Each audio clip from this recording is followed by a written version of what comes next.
Hi folks, Artie here doing some live streaming on location.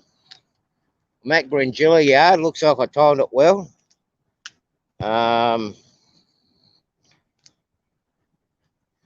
got some action down here at Gringilla siding, which is the Steelworks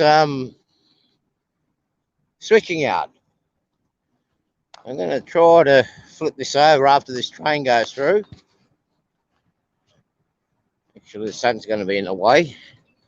Well, we have a local coal train just departing, and it's about to go up the down to the mountain. We've got one of the engines just coming underneath the bridge now, so we'll just watch it as it goes through.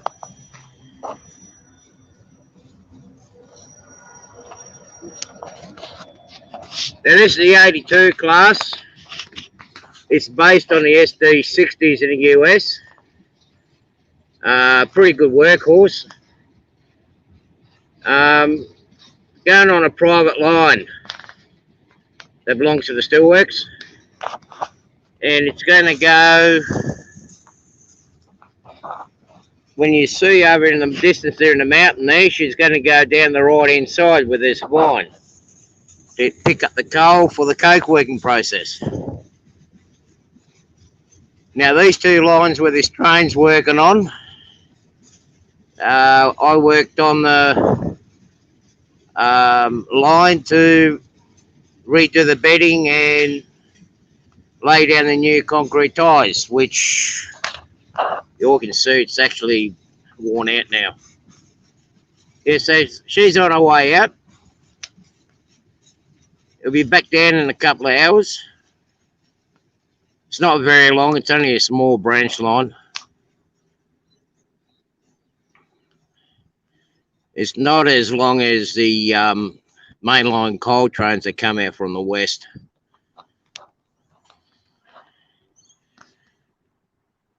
Now this here is what we call the Gringilla Yard, where they do all the switching. Empties come into here in the middle of the night, about 1, 2 o'clock in the morning. They get dropped off. And in the distance there, you can see one of the new engines. It's taking a rake of empty cars. It's going to take it in the Steelworks. And over in that far distant building is where the plates and the coils are.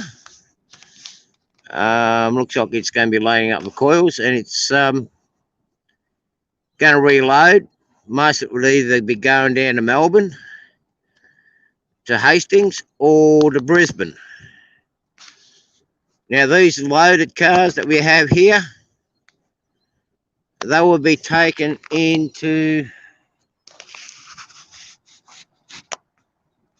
the marshalling yard, which is up on the other side, way over the other side. You see some empty coal trucks going in to get some coal wash, which is a basically waste after they prepare the coal.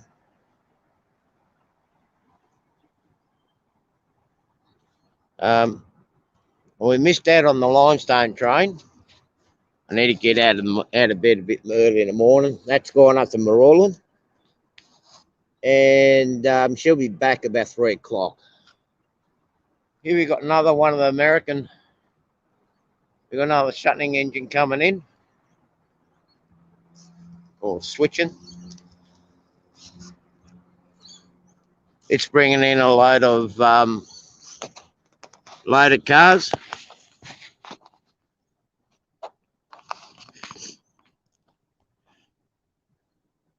Now these engines, see, they say are brand new, but in actual fact, they're using the frames of the American SW1500s.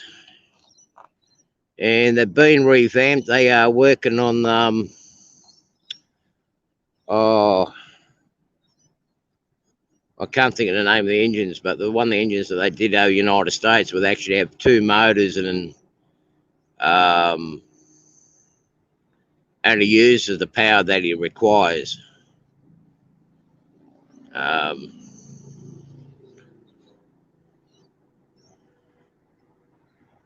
they don't seem to be doing too good of a job apparently on when they could pull the ladles and some of the heavier weights.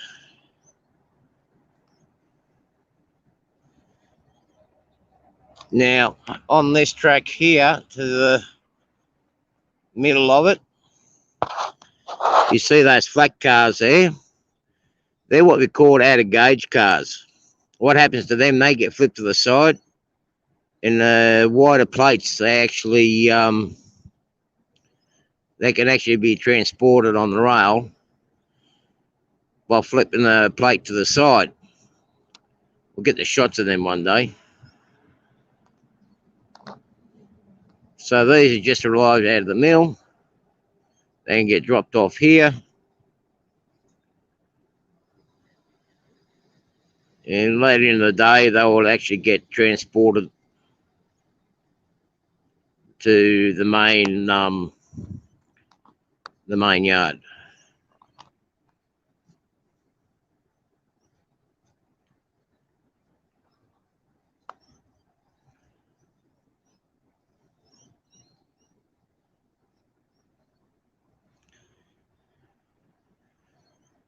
We do things a lot different here in Australia with trains like horns and whatnot.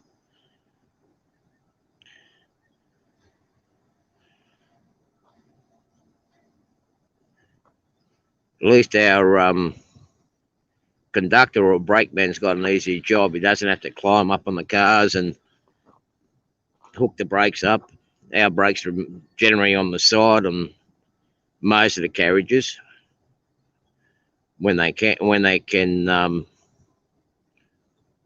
do so.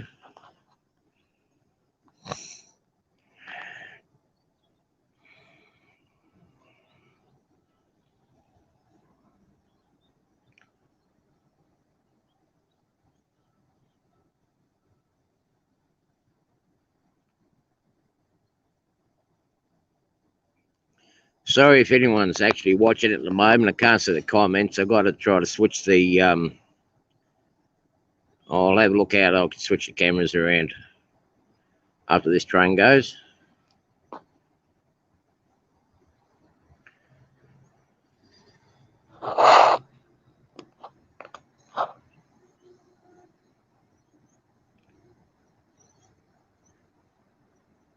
That's it. These engines work on a genset system.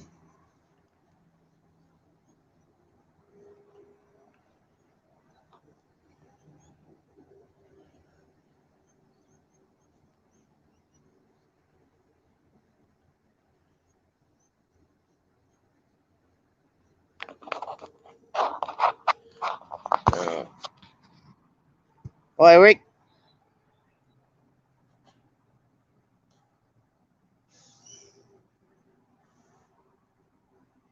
Okay, Rick, no problem. Okay, let's see if I can change the camera.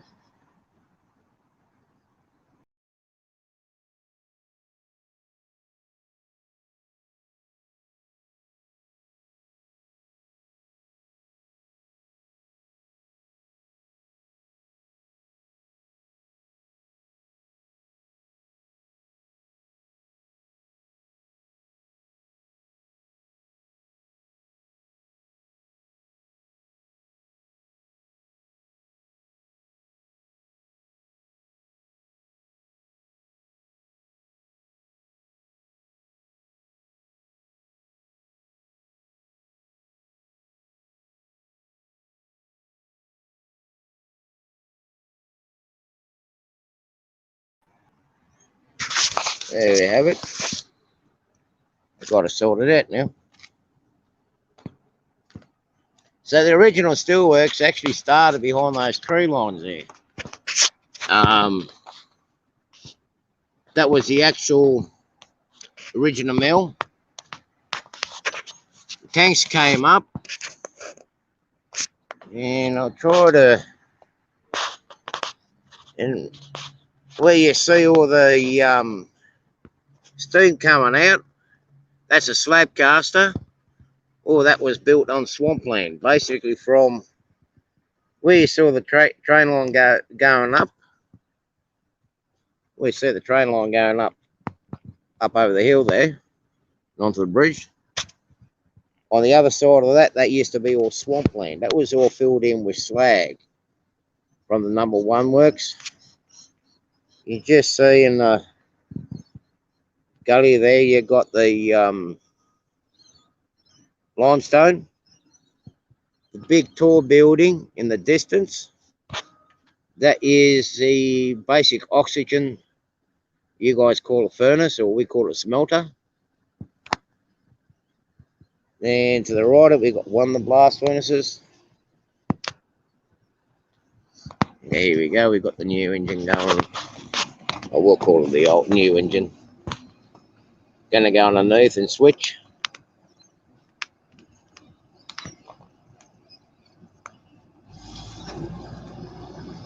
As you can notice,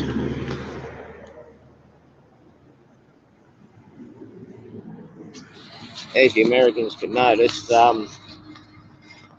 we don't use train horns much here in Australia, especially in the switching.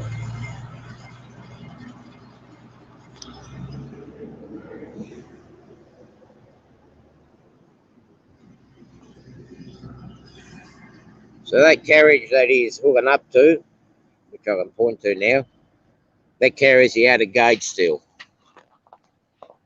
So I'll try to come back later on tonight and see if I can get a shot of it with the big plates.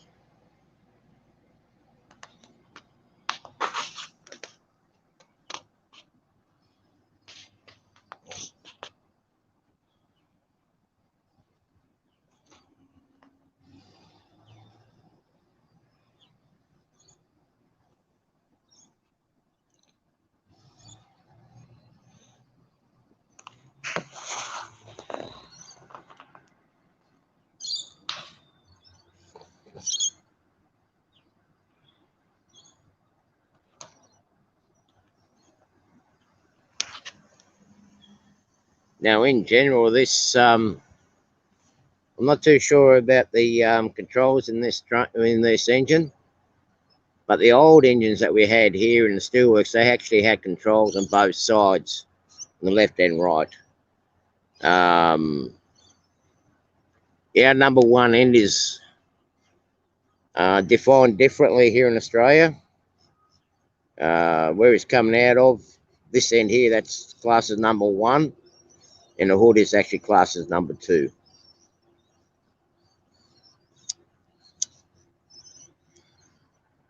So over next to it is the main Rinchilla railway station.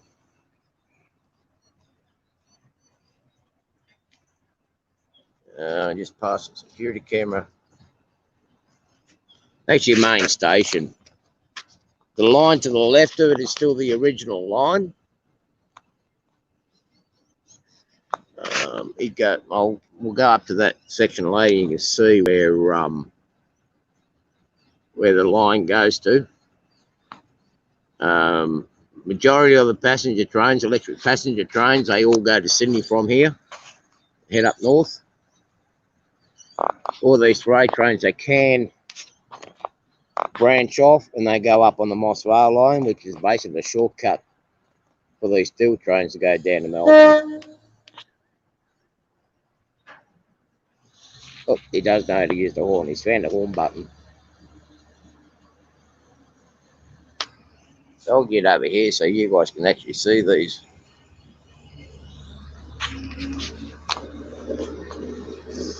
Out of gauge cars.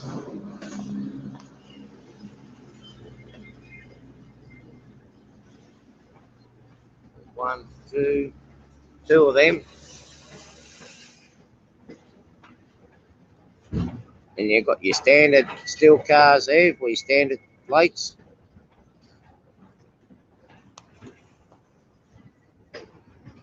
It looks like this one's got a return load. Or they forgot to unload it, one of the two.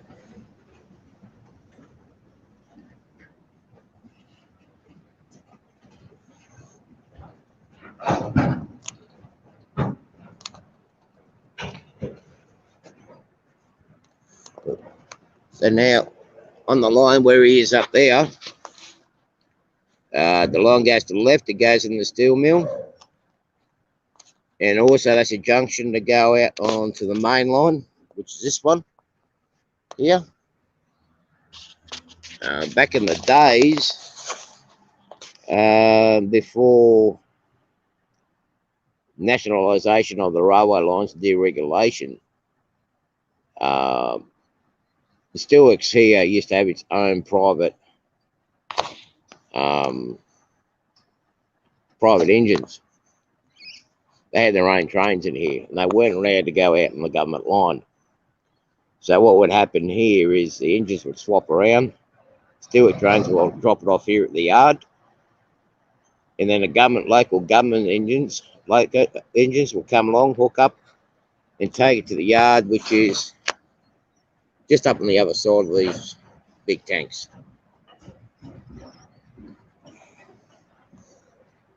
So I'm guessing he's going to be pushing it. Up as you see in the distance there, you got the truck going over the bridge. That's taking the slag from the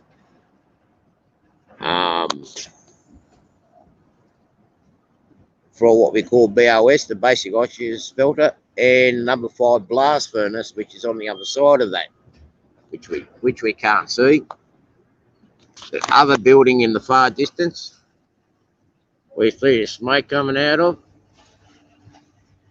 That's where they make all the zinc aluminum and Colorbond sheet that we use on or corrugated iron, as you guys are called in the US. That's where all the Colorbond is made, which is used for fencing, house roofs. Now, I don't know if they're going to put this car on the side, or they're going to push it out through underneath that bridge in the distance. And over in the distance, on the other side of the bridge, you've got another track that runs into the steelworks, and also out on the main. Now, I can't get over to that side now because it's all restricted access. And I don't have access in the steel mill anymore.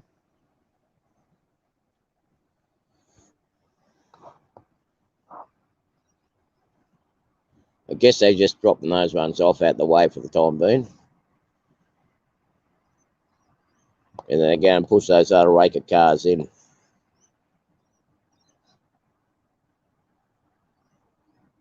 I'll try to tend to be out here for 3 o'clock for when the limestone train comes in and drops its cars off. It usually departs about 6 o'clock in the morning. I missed it this morning because my alarm clock slept in again. I'm going to have to sack that one and get another one.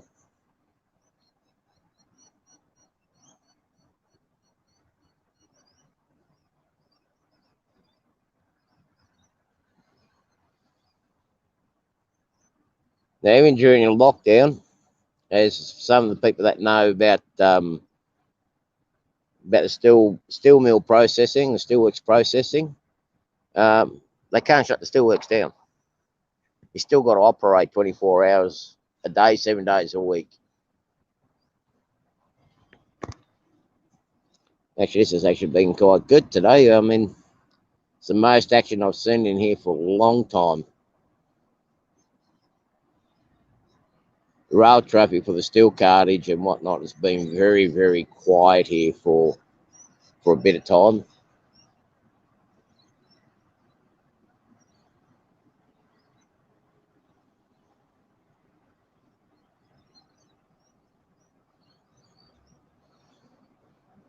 So for most of you, there's a amongst the migrant workers, Chicago, not Chicago, Granjula had been given a nickname by the migrants because it was so busy and a little bit of thuggery and whatnot was going on in the steel mill. It was this place itself, or Cringilla, as we call it, was known, who got nicknamed Chicago. A lot of the European and the Italians and the Yugoslavs and whatnot end up calling this section here Chicago. You can hardly imagine, like, there were, in its heydays, there was about 30,000 people working in here between the two sides. Hi, Nissy, how are you? Rick's gone out to dinner, so he's going to have a look at it later on.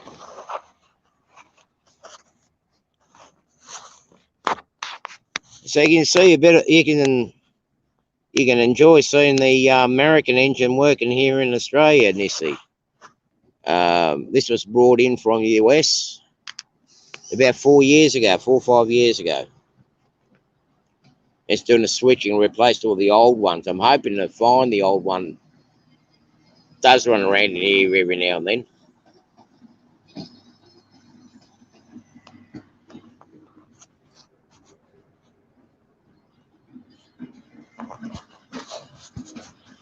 I do intend on making a model of this.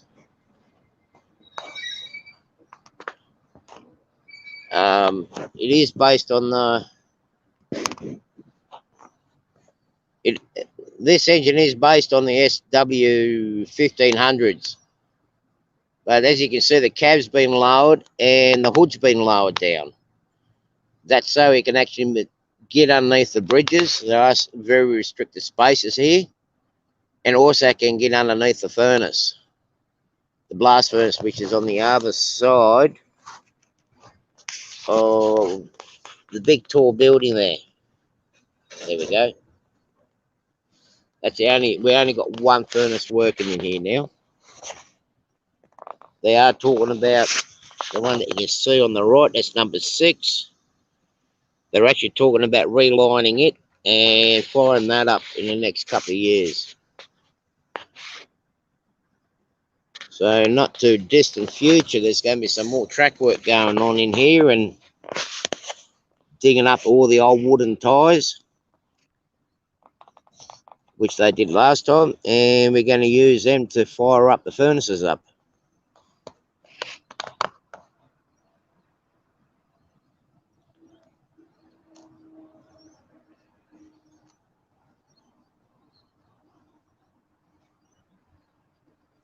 Now, in that far distance there, I'll see if I can zoom it in. No, I can't zoom it in.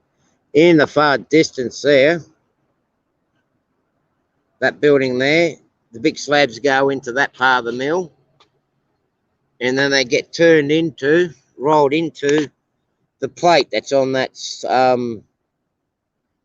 carriage there. This mill here only basically deals with plate products now. They did used to make, I'll just pan over here.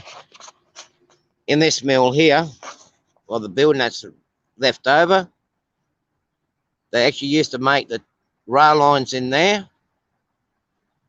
On the other side, they actually used to make the rebar.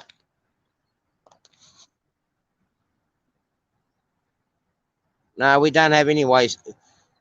The amount of waste that we have in this steelworks, the environmentalists don't know what they're talking about. But what we do in this mill here, they try to use every bit that they can without throwing anything out. The steel mill is pushing for a grant again from the federal government from this pollution tax, what it tends to do is it's got a goal of zero emissions. So all this steam and the pollutants that are coming out, they actually want to catch all that and build a new power station and put it into a new power station, which will feed the mill and the local city of Wollongong. They reckon they can reduce the emissions by at least a further 80%. Now, we did start working on the other side and a few other bits and places in the mill. I've done a lot of work in this mill here, where we were laying down the new high voltage cables for the new power plant. So here you see on this car, the plates are not tied down. Now let me just go over here. You'll see the plates not tied down. The reason why they're not tied down, they're only running within the plant itself. So they won't tie them down. They you've got some long ones there. Those long ones either be on the train or most probably end up going by road. Rust on wide ones there. So she's going to go in the mill and she's going to go to the mill and they're going to get that plate reprocessed or ship it out in another means. Because they run out of space, they actually use the railway carriages for storage.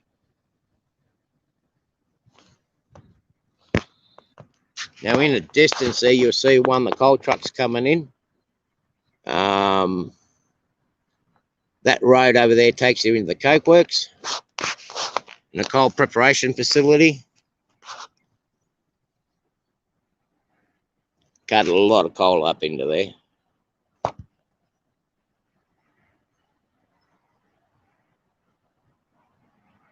The mill, this is the mill in here.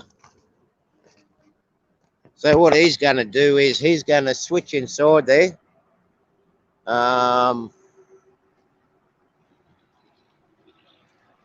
Actually, I'm just trying to work out. There's a track missing. Yeah, what he's going to do is he's going to go and loop around now.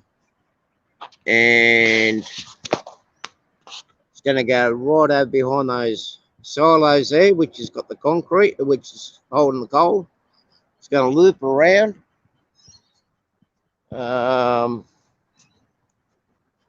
then if you can see it, where that mill is there, the slab caster, or even by where that truck is going now, there's another 2 lines there. You'll follow it around so, and going over into that far building there, it's got the hole in it. It's going to go on the front of it.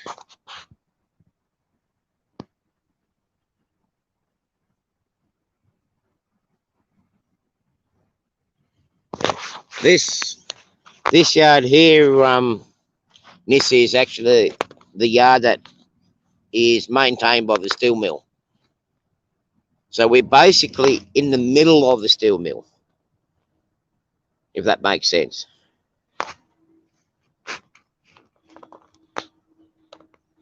Now, this first building here,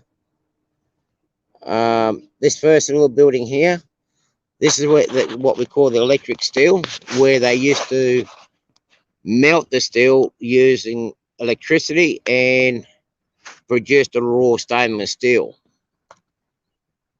At the moment, that is an experimental plant. They're working on a new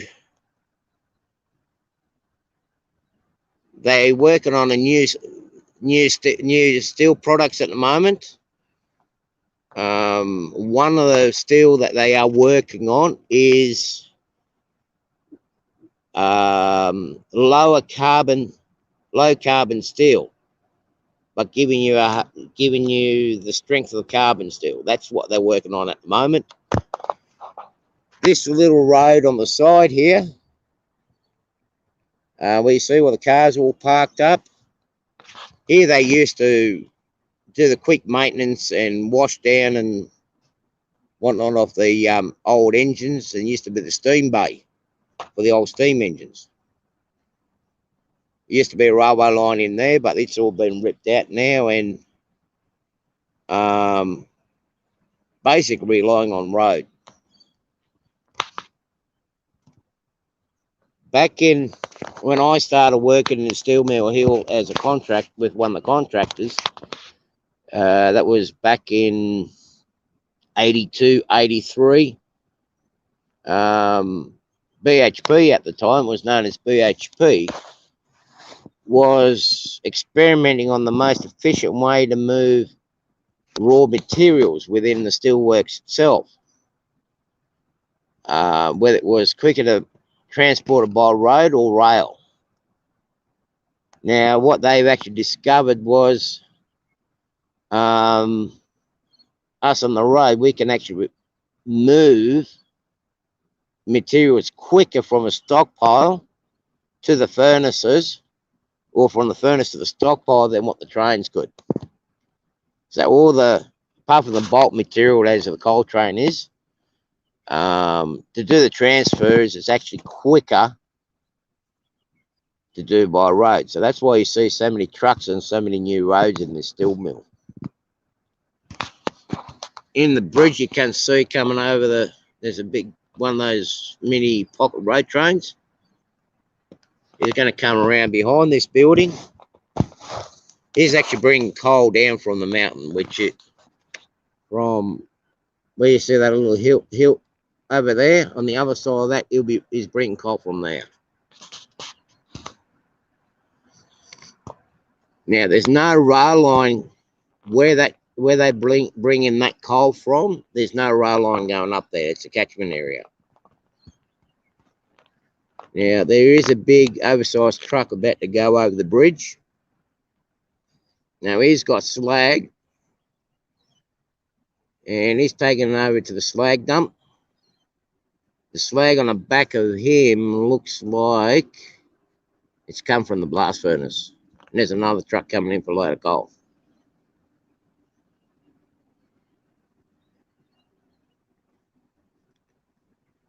Actually, they're going too quick for loaded, so they come and get coal washed. They're going to go back up the mountain. I'll just get back on the other side of this bridge. These blue buildings here, they're the laboratories. That's where they check the samples out in the steel and whatnot, in these two buildings here, where they do all the quality control. There's one of the big super dogs. He's coming in to pick up a load of coal wash. He's empty. Now, Steelwork has got its own washery inside here.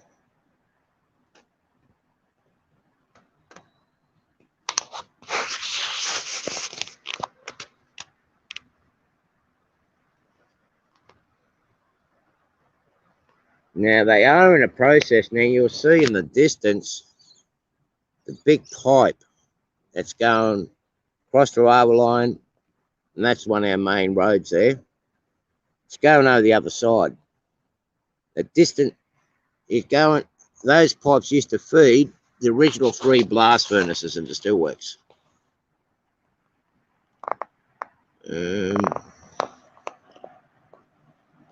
Yeah, they feed the gases and whatnot into it. Now that big long building over that you see there, big old buildings, they were known as the soaking pits, where they used to soak the ingots before they got rolled down into rebar and rail and beams. That was done on this side of the mill here.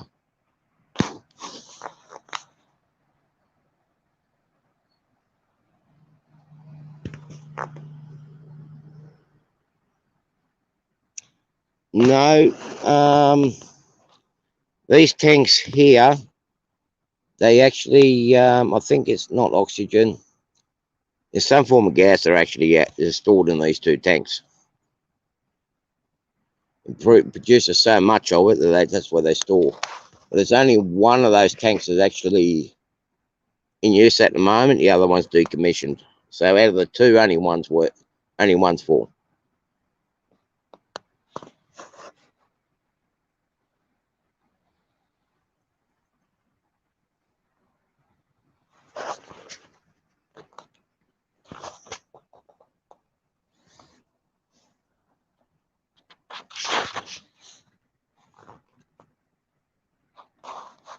Now you see the little truck over there, he'll be shuttling around a little bit, little small loads of coal and coke and whatnot within the steelworks.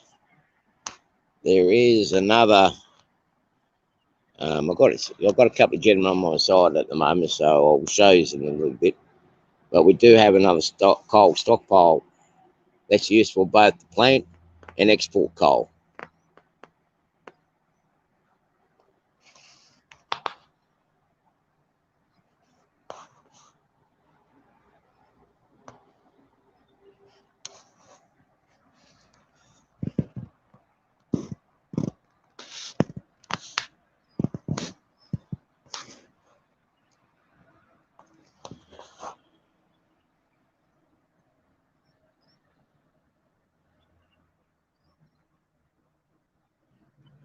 Yeah, well, my area here,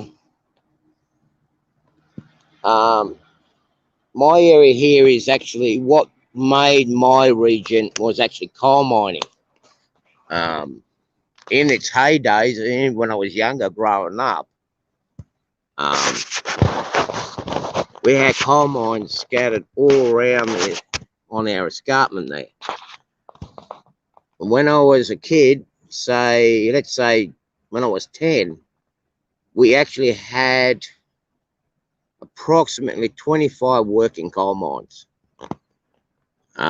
Right now we've got one, which is just to the right where my finger is. We've got one over there. And up on the other side of that escarpment there, we've got two mines there that actually are still working. So we've got three. And way up north, there is one, but it's only working at half capacity. But it was coal mining that actually made Wollongong.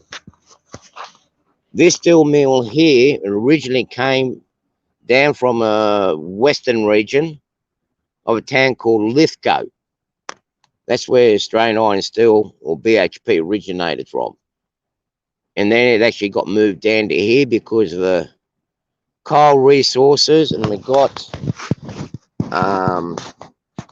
can't see, but on the other side of those buildings there, we've actually got Port Kembla Harbour on the other side, which I'll probably show about this time tomorrow, if you're interested. It's more central. The limestone's only, the limestone from here is probably by train about 3 hours, and by road it's about 2.5 hours. So it's not too far. Now the iron ore comes from Western Australia, from the Pilbara, where we've got the big trains, and that actually gets shipped in by big bulk carriers.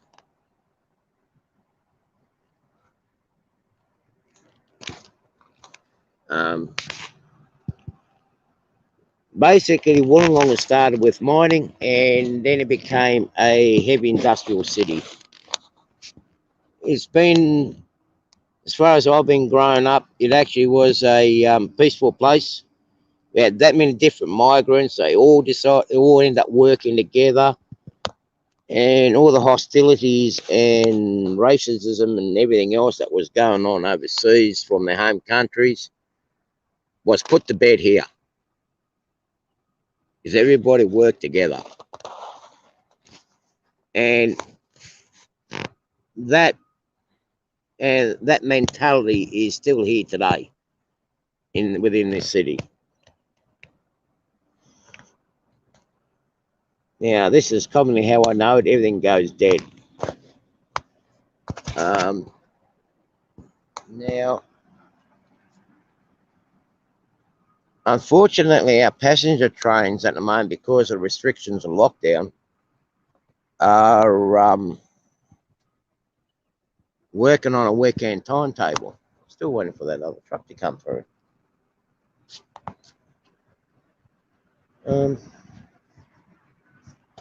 Now, before away from here, we see all these green trees, the greenery around here. Up through the side here. Up on the hill. And all around here. Now, we're talking about no waste, Nissi. Now, this was all... It never used to be this green when I was a kid. So what they end up doing here in the steelworks and with the state government, they've actually made a lot more green here by using effluent, your solids out of your sewer plant nearby, mixed with coal wash, as well as granulated slag from the furnaces. They had no use for anything. So what they'd done was they churned it up into soil, and they went around and planted these trees. Now, the good thing about these trees need CO2 or carbon and everything else to survive. So it's actually filtering out the pollution from the steelworks. And of course, you know, what does it breathe out? It breathes out oxygen. So there's no waste. Now, as you see the steam coming out of the slab caster, that's where they make the big, thick slabs. It's using probably 20% pure water, fresh water, and the rest is actually fluid from the sewer plant. And yes, they do process it. It is not pure pee, if you want to, if you go into that. It is actually goes through a cleaning process. It's almost good enough to drink, so they reckon. One guy has done it, and yeah, he's still alive today. Here we go. Now, here's that train. She's just done a loop. Now, I don't know. I think she might be going over to this side of the plant here.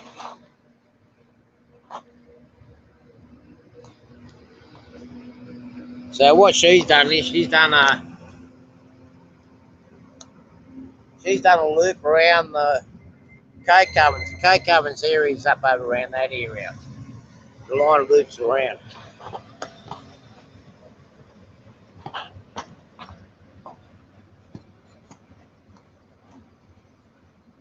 Mind you, the train crews do have a facility up over onto the left there with those bushes there.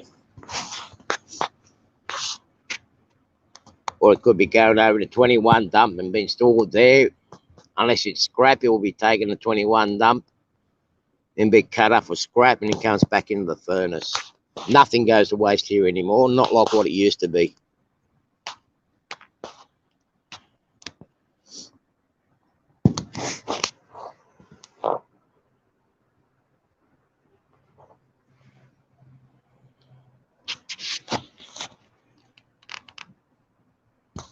Now, that used to be a double line going right across. There used to be a double line going right across that bridge. The first bridge nearest to us is the railway bridge, I think. Yeah. No, they changed that. They've made it half track and half road. Okay. They made a lighter out of me. So much has changed. I have not been inside this plant now for nearly 8 years. It's been the last time since I was in this plant. But in its heyday, we used to have ladles coming down, going up and down this track. We had ingot cars going up and down this track.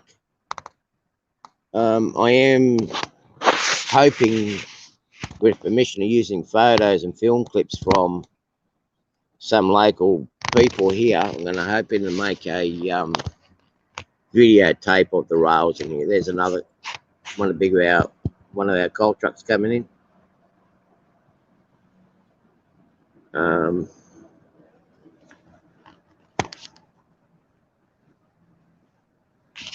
It's a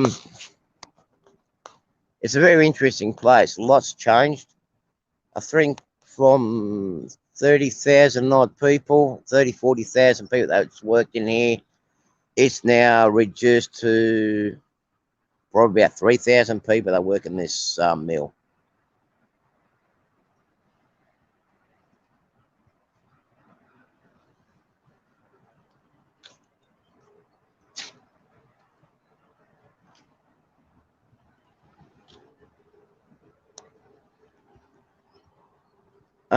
When the lockdown is finished and our travel restrictions, I'm within my 5K or 3 mile bubble at the moment. So I was lucky enough to come in here. Oh,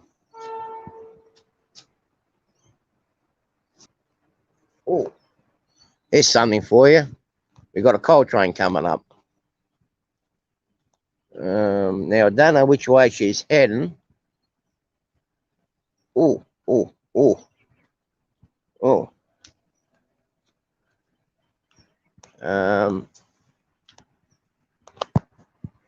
We got a coal train coming in now. No, I believe this one's going to come up into the transfer yard here. Yeah, when the lockdown's over, what I intend to do is go into Wollongong itself to show you guys where the original train lines used to be in Wollongong.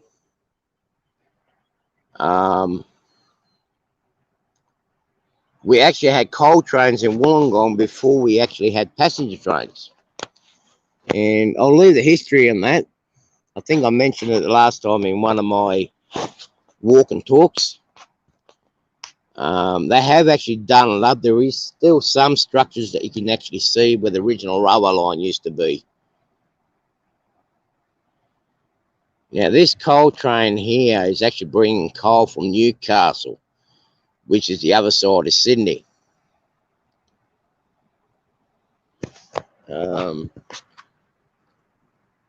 Since privatisation, we've got all different roads going through. Now, this engine that's coming through, I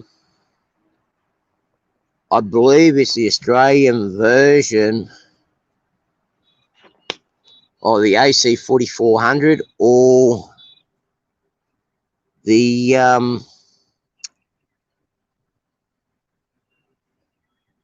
SD70 ACs. We'll have a look at it when it gets closer. I believe it's in the push-pull configuration. It's going to be interesting to know if my friend's daughter is actually the train engineer on this train.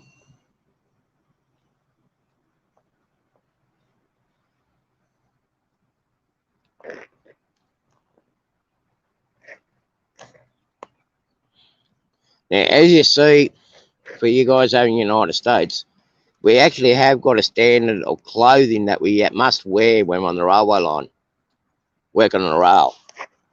As you can see, this guy here, he's got an orange shirt. You're not allowed on railway property on territory walking like this unless you got orange on you. Yellow and reds are not permitted, only orange. Now, if he's doing it right, he should have an orange cross up behind him. No, he hasn't got an orange cross, so he can get in trouble for that. Um, yeah, no, this is based on the this engine here is based on the American GE.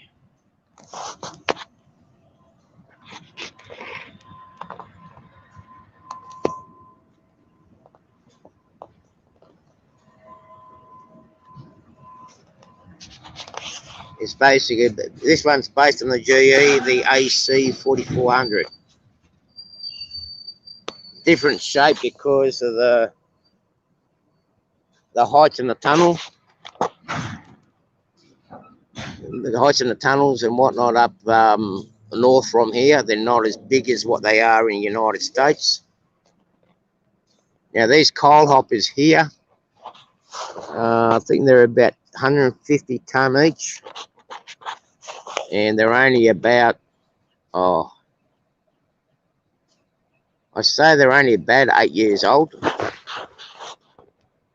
The lifespan's only about 15, but not as good as the old ones that we used to have, the 100 tonners. As you can see, they've got, they've actually have been splitting up.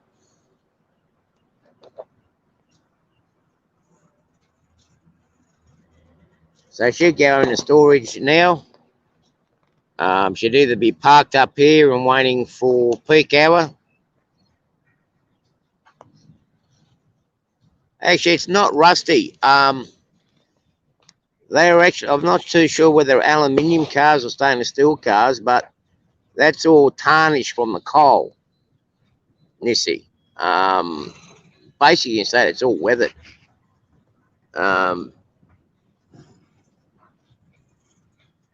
Yeah, they do lose their gleam after a while from the coal, so it's not actually rusty.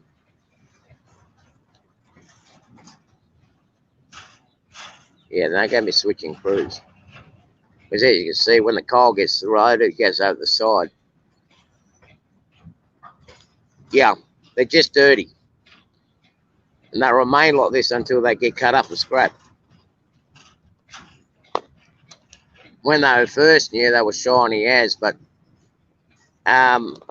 coal is a type of material you wouldn't think, but it actually eats into a lot of things, especially aluminium and steel, and you get that tarnish.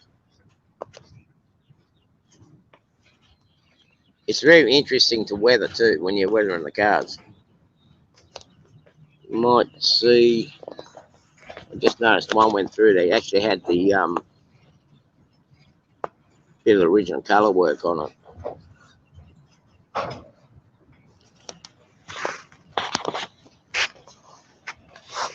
Yeah, this is a bit longer than what's on film originally.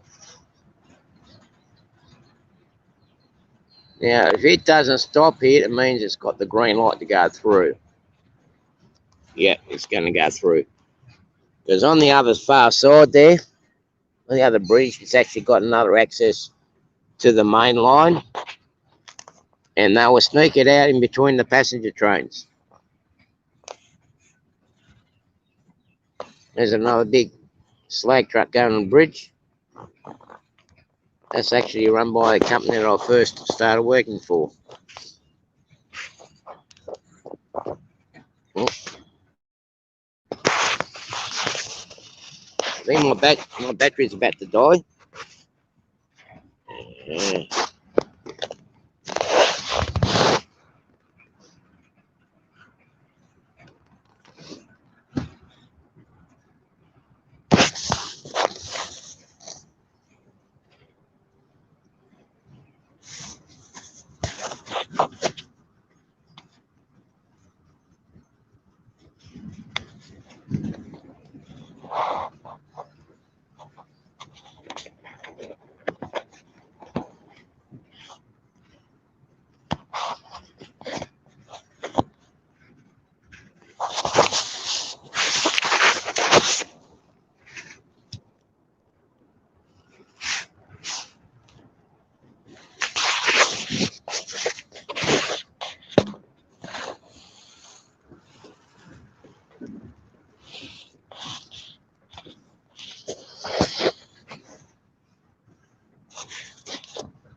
got about an hour.